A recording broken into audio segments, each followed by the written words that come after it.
If you believe that you have a right to revolt against the government, if you believe that you have a right to carry out a revolution, that means you believe in the core principle of democratic theory of government, which is that the people have to approve of the government. So it's very contradictory to say that you want to have a revolution and you believe in revolution, but you don't believe in democracy. And then the other question would be, well, what kind of a government exactly are you going to put in place? Another authoritarian government? You already have experience with how bad that is. That's why you want to have a revolution, because you already have experience that that form of government doesn't work. And the whole problem that you have with that government is that you have no say. So fundamentally, what you are saying is, I want to have say in what type of government we have, what type of rules we have, what type of laws we have. That is democracy. If you believe that you have the power to topple the government, don't you believe that you have the power to make the government listen to you and change without having to topple it, without having to drop the country into chaos?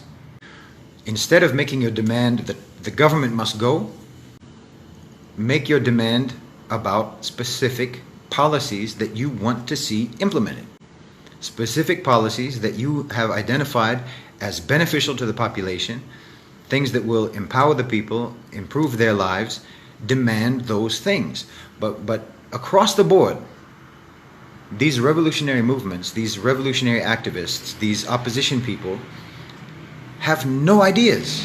You ask them, and I have asked them, from Sudan to Egypt to Tunisia to Morocco to Syria, to on and on and on. If you had power, what are the specific changes that you want to see? And do not tell me Sharia, because that's a meaningless statement. That is not an answer. That is not an answer. You have to tell me, this is the problem in the government, this is the problem in the society, this is the problem in the economy, and this is what I think we should do to make things better.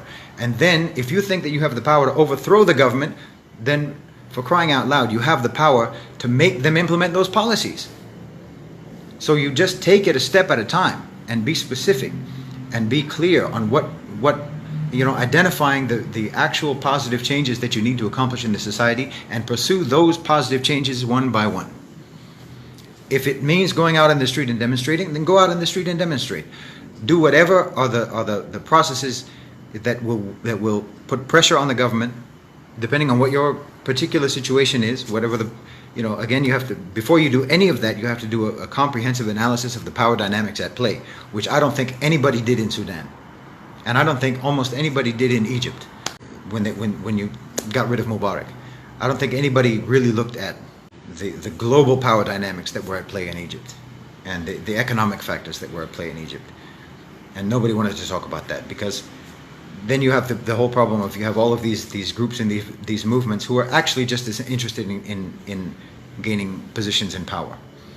I mean, if someone is like an opposition person, if someone's in an opposition party, or they're an opposition leader, or they're an opposition activist, or they're a revolutionary, or they're this and they're that, they're a rebel, and you ask them about what are the policies that they would implement if they were in power, and they don't have an answer to you, then you know immediately that all they want is a position. All they want is power. And they have no idea how to benefit the society. They have no concern for the consequences on the society of their actions.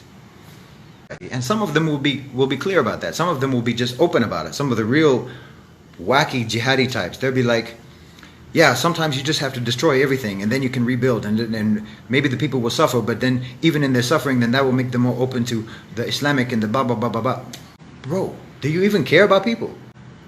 Do you even care about their lives?